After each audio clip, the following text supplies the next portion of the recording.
Hello there, this is not my normal kind of game, Train Simulator World. This is geeky even by my standards, and you actually have to do things in real time. There's no speeding up function, so I'm gonna go through this scenario that you get in the game. It's Great Western. Oh, he's a murderer. He looks like a murderer. Yeah, scenario Westworld. Called in to cover for a driver who's been delayed on another service. And you're needed to take the train out to Reading. this is the where mission driver will briefing. Continue the service as scheduled. And yep, Head into London Paddington to pick I'm up the standing train. at Sure to arrive standing on a train platform, waiting for a train in real time. Look, it's actual real time, but I've cut it, and I'm going to be doing that a lot. Because I can't believe this simulation is like this. I didn't realise he was a possible murder suspect. Ooh, look, he's looking already. And I've sat there. You just keep a look at that clock. Keep a look at that clock and see what happens. I'll do little cuts like that every now and then, so you can tell the difference in the time. And there's the murderer's accomplice, with his tracksuit on that he's ready to take off real quick and put a new set of clothing on. We're at Acton. I actually know London, so it's weird because even though the graphics are really not very good, they look very blurry. I'm using a Xbox One X, and it's supposedly set on 4K, but this game doesn't look like it's 4K. I don't know what this game is at, but I've captured it at 1080p, but it's just really blurry. If you're looking at it on a phone, it'll probably look really good, but in reality it's just not that good. It's quite blurry. In fact, it's very blurry. But weirdly enough, I actually recognise places. That looks like the A40 that I've just gone underneath the Westway or Western Avenue. Now I think we're coming to Ladbroke Grove here. That last bit had been like where sort of Wormwood Scrubs, Shepherd's Bushes and that, or White City. Yeah, that definitely looks like Ladbroke Grove. I remember that distinctly. I used to work down there, spent a lot of time there, and this next bridge will be, I think it'll be Westbourne Park, and that also looks extremely familiar. It's very bizarre, really. The graphics are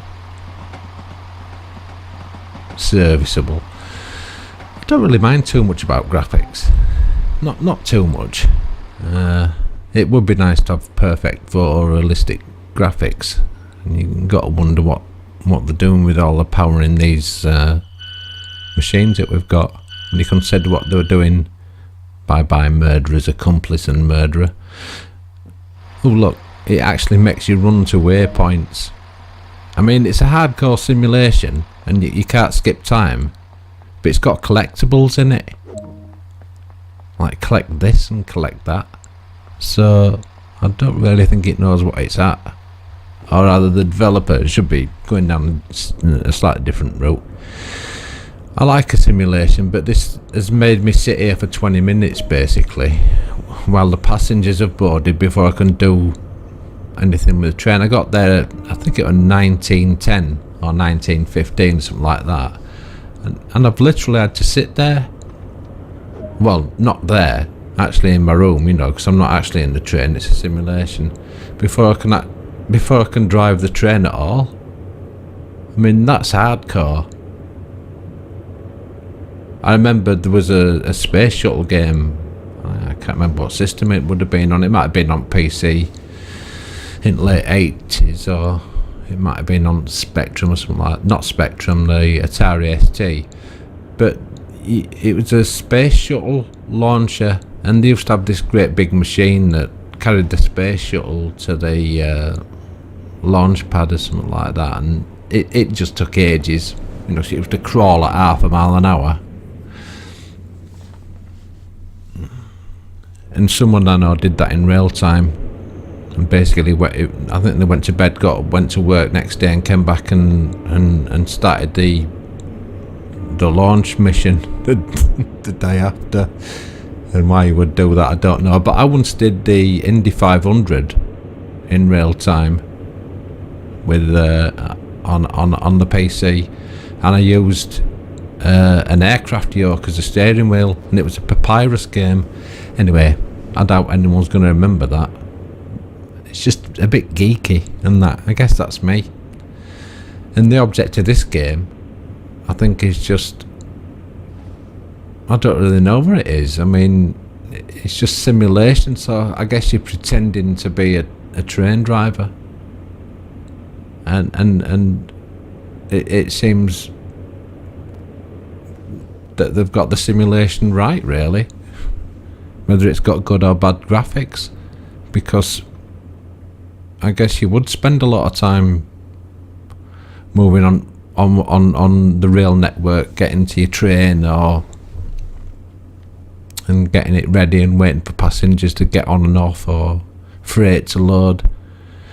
It's just a very strange way of having a game, and strangely I've kind of enjoyed playing it, which is quite a surprise, because there's a lot of sitting there not doing anything. I thought about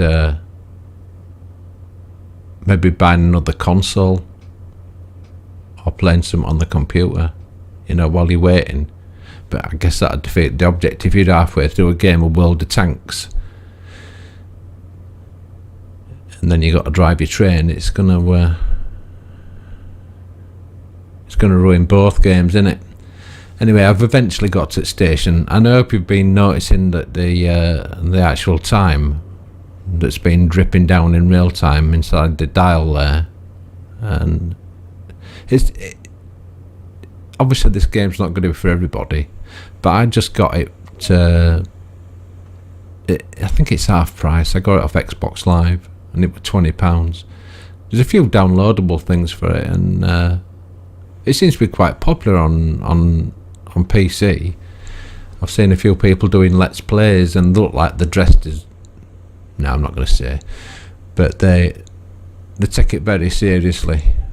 And there's nothing wrong with that, by the way. You do what you want to do.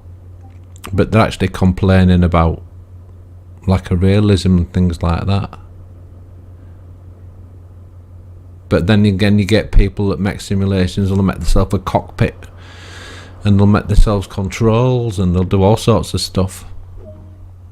I guess it's up to them. I like driving simulations. I once spent more, I think it was about 500 or 600 quid on a Fanatic driving wheel, so I could play Forza Motorsport and get in top 50 in the world. But then again, I am a bit of a geek. Anyway, this is mission complete now after all this time, and it scores you and you level up and things like that. But I've done this scenario twice now, and at the end of the day, I think I actually enjoyed doing it, and I'm quite surprised that I did. I don't know how much I'll play this or if I'll ever buy anything else for it, but it's a good effort on their part. It could do with a fast forwarding time, I think, though. That'd really help it. If you've watched this, thanks very much. And that's me done. Bye bye then.